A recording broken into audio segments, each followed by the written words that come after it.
Well, I think first it's a wonderful relief that it's happening in my lifetime, because there were a lot of people who did not make it all the way, who were there in the campaign early in the 70s and did not live long enough. So it's wonderful being able to see this come about. And it's wonderful validation for the patients. And so I share in their joy that Damien will finally be a saint. It's wonderful to see the patients who, many of whom have borne the stigma of having this disease and being made to feel shameful for most of their lives, suddenly be the focus of this attention. And those that will be going with us to Europe are going to be treated so royally, and it's going to be overwhelming for them. This is going to be our third pilgrimage. We've been on the first two, and every step of the way there was such respect for the patients, such understanding in what they had to go through. And such a link between the people, especially of Belgium and Hawaii, because of this one man who came and created this bond.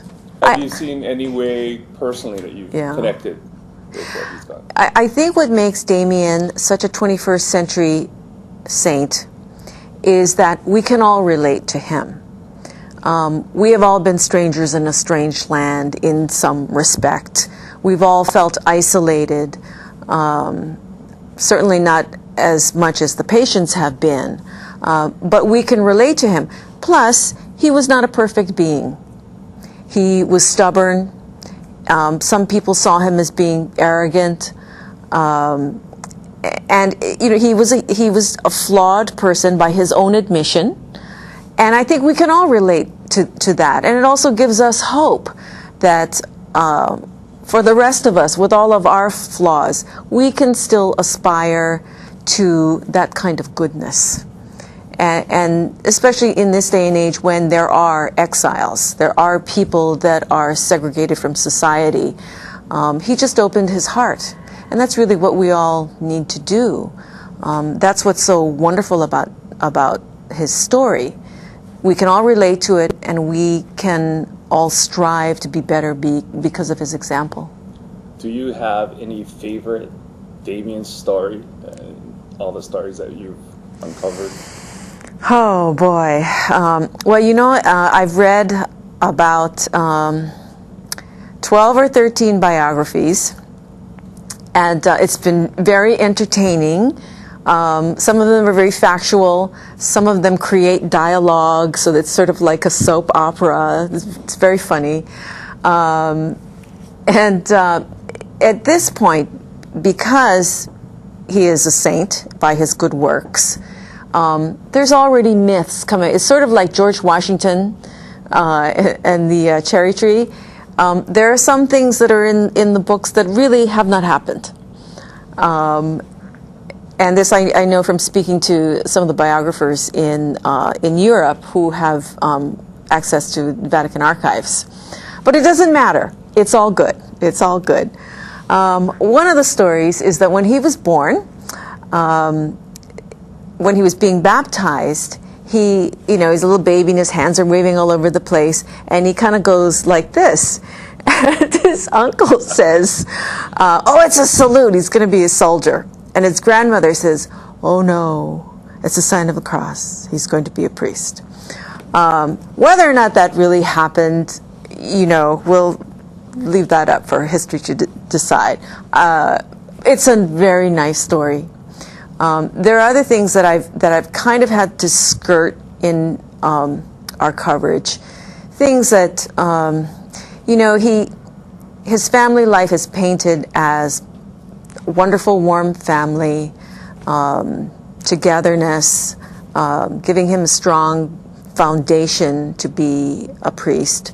But actually, he came from quite a dysfunctional family, and which even gives more reason for him to be admired, because there were other obstacles he had to overcome other than having to work very, very hard to go through the priesthood, and also the obstacles that he encountered in Hawaii.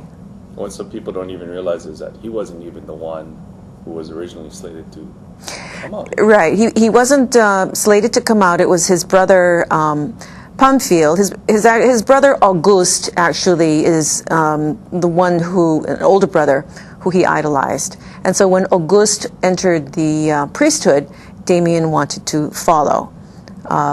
Auguste later took the priest name of Pamphile, and Joseph then became Damien. And it was Pamphile who was originally slated to come out here because he had already been ordained. Damien had not been ordained. So when he came out here, he was just a seminarian, along with 2 other seminarians. He was sent to a Huimanu school, later St. Louis school, for a couple of months to complete his studies. Then he was ordained at Our Lady of Peace. So even more reason for him to be connected to Hawaii. Yes, there are several really big events that are going to happen. The first one is going to be in the weekend that we leave.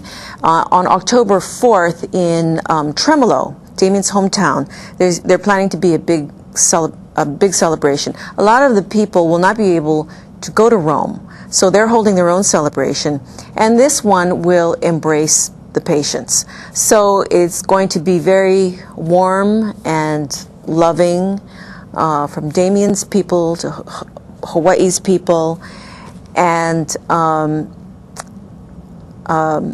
everyone is looking forward to it.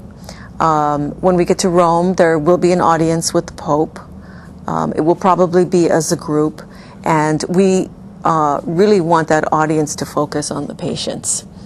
And I think Pope Benedict, who is the one who approved of the sanctification and who also beatified Mother Mary Ann, I'm sure that he will want to meet the patients as well.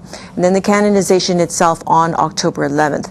Now this event is very formal.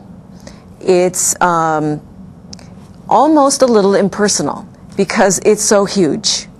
It's like being in St. Peter's Square is like a football stadium, and there's going to be thousands of people there. So it will not have the warmth that the party in Tremolo will have, but it will be grand and it will be magnificent. And I think what I'm most looking forward to is seeing the patients in St. Peter's Square at that moment when Pope Benedict XVI reads the final proclamation. Damien is not the only blessed. There are 4 others.